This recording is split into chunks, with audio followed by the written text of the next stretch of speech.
The midday sun beat down on the emerald canopy of the Kanha National Park, turning the air thick and heavy with humidity. Rajan, a magnificent Bengal tiger in the prime of his life, sought respite from the oppressive heat. He lumbered towards the familiar shade of an ancient banyan tree, its sprawling roots providing a cool, damp haven from the scorching sun. Rajan settled beneath the tree, letting out a contented sigh. The cool earth felt good against his powerful muscles. He closed his eyes, ready for a well-deserved nap.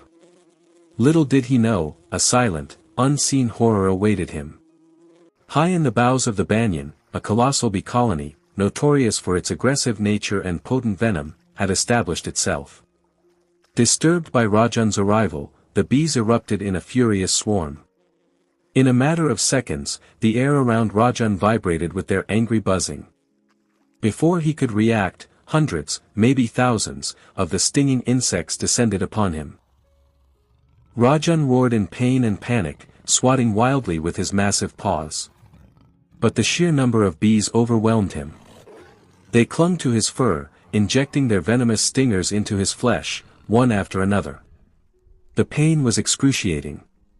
A burning, throbbing agony that spread rapidly through his body. Rajan collapsed to the ground, writhing in agony. He rolled and thrashed, trying to dislodge the relentless attackers. He clawed at the earth, digging deep furrows with his powerful claws, but the bees held fast. Finally, the onslaught subsided. The bees, apparently satisfied with their defense, retreated back to their hive, leaving Rajan a trembling, poisoned wreck. He lay on the ground, gasping for breath, his body slick with sweat and venom. His once vibrant orange and black stripes were now obscured by hundreds of tiny, swollen welts. The neurotoxins were already taking effect. Rajan's vision blurred, and his muscles twitched uncontrollably.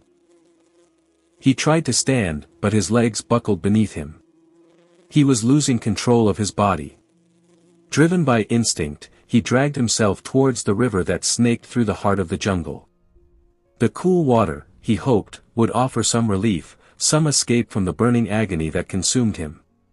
He plunged into the river, sinking beneath the surface. The water provided momentary respite, washing away some of the venom and cooling his burning skin. But it was only temporary. The toxins had already entered his bloodstream, and the damage was done. He stayed in the river for what felt like an eternity, but the agony persisted. Weak and defeated, he stumbled out of the water, the river offering no salvation. He collapsed on the muddy bank, his breathing shallow and ragged. He knew, with a chilling certainty, that his end was near. He had faced down leopards, battled rival tigers, and survived countless hunts. But he was helpless against this unseen enemy. He lay there, his once proud body broken and poisoned, waiting for death to claim him. Meanwhile, two forest rangers, Ravi and Deepak, were patrolling the area. They were responsible for the safety and well-being of the animals in the park, and they took their duty seriously. They were equipped with a first aid kit, a radio, and a deep love for the wilderness they protected. As they rounded a bend in the river, they saw him. Rajan, the magnificent tiger, lying prone on the bank, his breathing labored, his body covered in what looked like a swarm of bees. Fear gripped them both, but instinct and training took over. "It's Rajan," Ravi whispered, his eyes wide with shock. "He's been stung, badly." "We have to help him," Deepak said, his voice firm despite the tremor in his hands. "We have the antidote in the kit." They approached cautiously, their hearts pounding in their chests. Rajan was barely conscious. He didn't even lift his head as they approached. He was too weak, too far gone. Ravi and Deepak worked quickly and efficiently.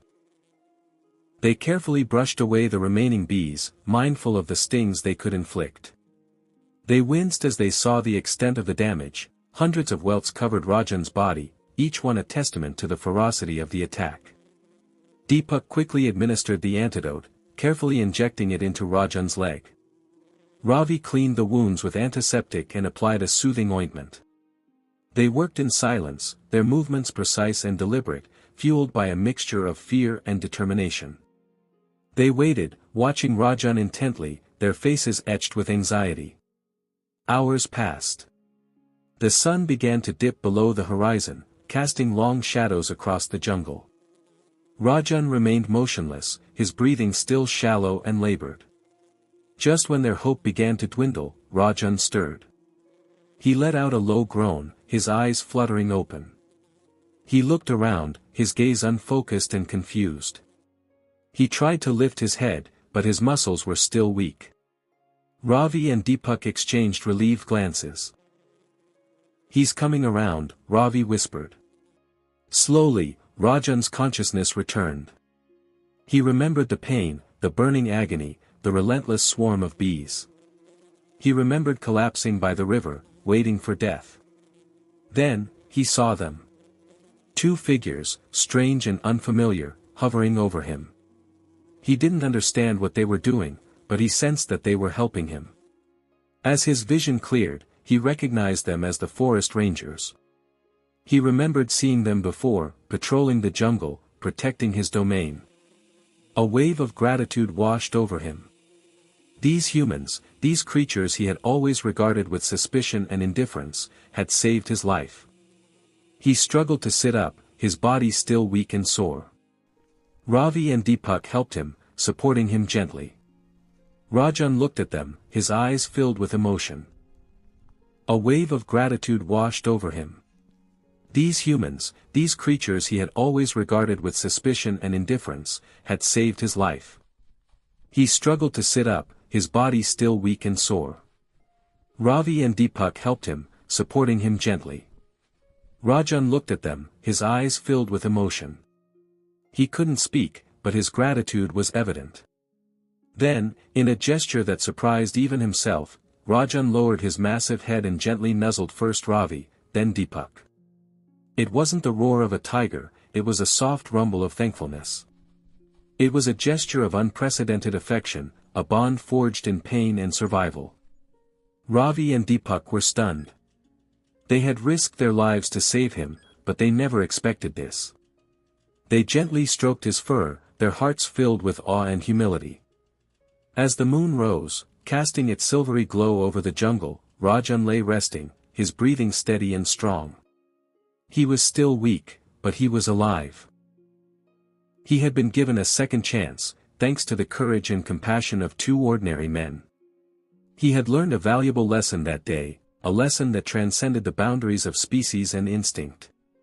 He had learned that even in the heart of the wild, there was room for kindness, for empathy, for the unexpected bond between man and beast. And Rajan, the magnificent Bengal tiger, would never forget it. Thank you for watching, and don't forget to subscribe to Funny Scenes to attend such amazing travel, hunting and adventure vlog. Bye, see you next.